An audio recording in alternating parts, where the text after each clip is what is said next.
గులాబీ పార్టీలో చీలిక రాబోతుందని, ఆ చీలికకు జీవన్ రెడ్డి చేరికే ప్రధాన కారణమని ప్రభుత్వ విప్ అద్దంకి దయాకర్ సంచలన వ్యాఖ్యలు చేశారు. జీవన్ రెడ్డిని పార్టీలోకి తీసుకురావడాన్ని హరీష్ రావు మొదటి నుంచి వ్యతిరేకిస్తున్నారని ఆయన పేర్కొన్నారు. కేటీఆర్ బతిమాలుకుంటేనే హరీష్ రావు జగిత్యాలకు వెళ్లారని, కానీ కేసీఆర్ ఫామ్ హౌస్ కు జీవన్ రెడ్డి వచ్చినప్పుడు హరీష్ కనీసం అటువైపు కూడా చూడలేదని అద్దంకి దయాకర్ గుర్తు చేశారు. హరీష్ రావు బహిరంగంగా సభకు వెళ్లకుండా ఢిల్లీకి ఎందుకు వెళ్లారని ఆయన ప్రశ్నించారు. బీజేపీ నేతలతో కలిసి హరీష్ రావు రహస్య ఒప్పందాలు చేసుకుంటున్నారనే అనుమానాలు ఉన్నాయని ఆరోపించారు. జీవన్ రెడ్డిని బీఆర్ఎస్ కార్యకర్తలే ఐరన్ లెగ్ గా భావిస్తున్నారని, ఆయన రాకతో పార్టీలో చీలిక ఖాయమని అద్దంకి వ్యాఖ్యానించారు. హరీష్ రావును టార్గెట్ చేసే కవిత పార్టీ నుంచి బయటకు వెళ్లారని, ఇప్పుడు అదే పరిస్థితి హరీష్ రావుకు ఎదురవుతోందని ఎద్దేవా చేశారు.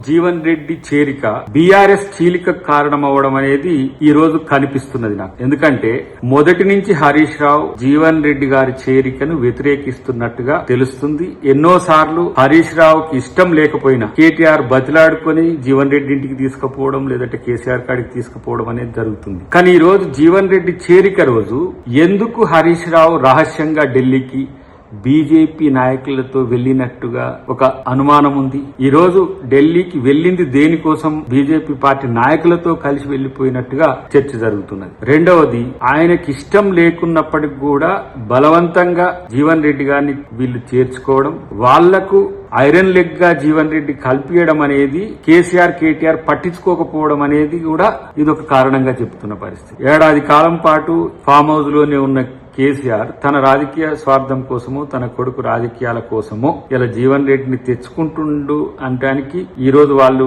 చేరికను పెద్ద బ్రహ్మాండంగా క్రియేట్ చేసి ఒక ప్రయత్నం చేసినప్పటికీ కూడా ఇలా హరీష్ రావు అలక వెనుక, లేదంటే హరీష్ రావు నారాజు వెనుక ఉన్న ఆంతర్యం ఏంటి?